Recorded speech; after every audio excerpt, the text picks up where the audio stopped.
அனைத்து உரிமை குரல் நண்பர்களுக்கும் வணக்கம். ஒரே இரவில் ஒட்டுமொத்த ஊடகங்களையும் அதிர வைத்த நாம் தமிழர் கட்சி, இது குறித்த அந்த முழுமையா பார்க்க போறோம். வாங்க பார்க்கலாம். நேற்று ஒரே நாள் இரவுல பாத்தீங்கன்னா நாம் தமிழர் கட்சி அப்படின்றது தமிழ்நாட்டில் இருக்கக்கூடிய ஒட்டுமொத்த ஊடகங்களையுமே அலற வச்சிருக்காங்க அப்படின்றதுதான் நிதர்சனமான உண்மையாகவே இருக்கு.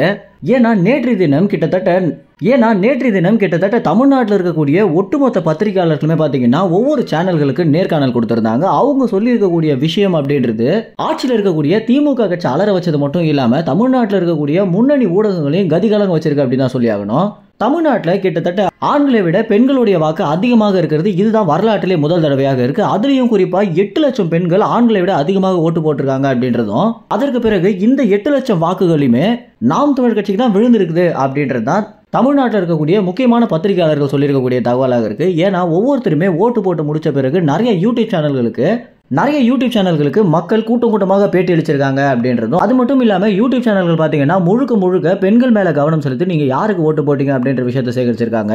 இதுல பதிவாகி இருக்கக்கூடிய தகவலை தான் பாத்தீங்கன்னா நேற்று தினம் முக்கியமான பத்திரிகையாளர்களான சவுக்கு சங்கர், தராசு ஷாம், பத்திரிகையாளர் பாண்டே, பத்திரிகையாளர் மணி, ரவீந்திர துரைசாமி, இது போன்ற நபர்கள் எல்லாரும் நேர்காணல சொல்லியிருக்காங்க. அவங்க எடுத்திருக்கக்கூடிய கருத்து கணிப்புகள் மாதிரியே இந்த ஒரு யூடியூப் சேனல் வெளியிட்டு இருக்கக்கூடிய விஷயமா பாத்தீங்கன்னா ஒட்டுமொத்த பெண்களுமே நாம் தமிழர் கட்சி சீமான் அப்படின்னு சொல்றதும், அதற்கு பிறகு இனிமேலும் நாங்க திமுக அதிமுக அப்படின்னு எங்க அப்பா தாத்தா மாதிரி இந்த கட்சிகளுக்கே ஓட்டு போட மாட்டோம் அப்படின்னும், இனிமே நாங்க நாம் தமிழர் கட்சிக்கு தான் ஓட்டு போடுவோம் அப்படின்றதா தமிழ்நாட்டில் இருக்கக்கூடிய இளைஞர்கள் மற்றும் பெண்கள் சொல்லக்கூடிய தகவலாக இருக்கு.